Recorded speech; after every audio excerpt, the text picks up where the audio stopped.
सांगली महापालिका क्षेत्रातील झोपडपट्ट्यांचे सर्वेक्षण करून नावावर उतारे देण्याची कार्यवाही होण्यासाठी आयुक्तांनी नियुक्त केलेल्या समितीत अधिकाऱ्यांची नेमणूक करा।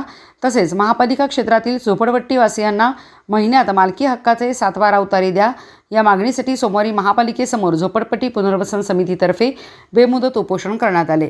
सांगली जिल्हा झोपडपट्टी पुनर्वसन समितीचे अध्यक्ष सुजित काटे, रवींद्र सदामते, सूरज पवार, श्रीराम सासने, प्रियानंद कांबळे आदी उपस्थित होते। आंदोलकांच्या मागण्यांचे निवेदन घेऊन भाजपचे ज्येष्ठ नेते शेखर इनामदार, माजी आमदार दिनकर पाटील आणि शिष्टमंडळाने आयुक्तांशी चर्चा केली असता तातडीने दाखले देण्याची तयारी दाखवली। तसेच इतर मागण्याही मान्य केल्या। त्यानंतर आंदोलनस्थळी शेखर इनामदार, दिनकर पाटील यांच्या हस्ते सरबत देऊन उपोषण मागे घेण्यात आले। यानंतर काँग्रेसचे नेते पृथ्वीराज पाटील यांनी आंदोलकांची भेट घेतली।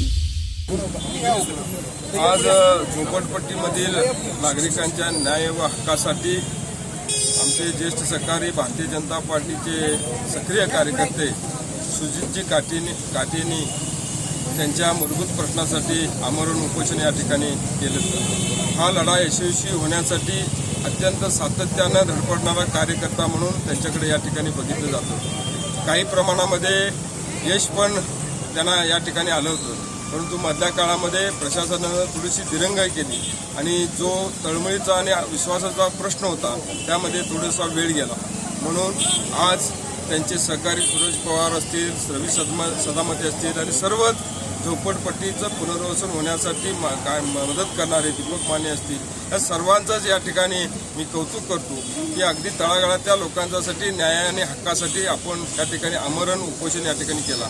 या संदर्भात याची दखल घेऊन मी आमचे युवा नेते पृथ्वीराज भैया पवार, माजी आमदार नेते दिनकर पाटील आणि सर्व सहकारी मिळून आयुक्तांची भेट घेतली। सकारात्मक त्या ठिकाणी चर्चा झाली।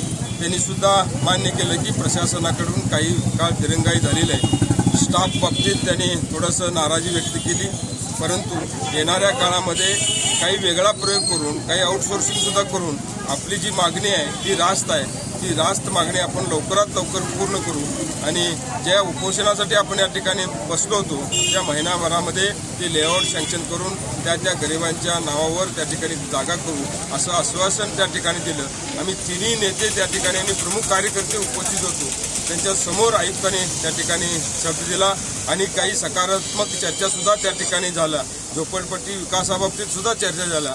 तर सर्व चर्चा आम्हाला पॉझिटिव्ह वाटल्या, म्हणून आम्ही सर्व नेत्यांनी मिळून या कामासाठी उपोषण करणारे आमचे कार्यकर्ते सुजितजी काटे यांना विनंती केली, न्याय व हक्कासाठी लढणाऱ्या माणसाला ताकद देणं हे भारतीय जनता पार्टीचं काम आहे। तर अशा प्रसंगी मी सुजितजींना आम्ही सर्वांनी विनंती केली प्रशासनाच्या वतीनं आणि पक्षाच्या वतीनं, आणि ती त्यांनी मान्य करून एका चांगल्या उपोषणाचा, चांगल्या ध्येयासाठी घेतलेल्या उपोषणाचा आज आम्ही या ठिकाणी त्यांना सरबत वाजवून सांगता केलेली आहे। येणाऱ्या काळामध्ये जे प्रशासनाने शब्द दिला आहे त्याचा पाठपुरावा करून गोरगरिबांना न्याय देण्याचं काम या ठिकाणी आम्ही नक्की करू। या संदर्भात आमदार सुधीरदादा गाडगे असतील, त्यांनी सुद्धा फोन करून आयुक्तांना सूचना दिल्या। त्याबरोबर आपले नेते संजय काका पाटील आहेत, त्यांनी सुद्धा फोन करून सांगितलं संपूर्ण भारतीय जनता पार्टीची टीम या गोरगरिबांच्या न्यायासाठी आणि हक्कासाठी त्यांच्या सतत पाठीमागे राहणार।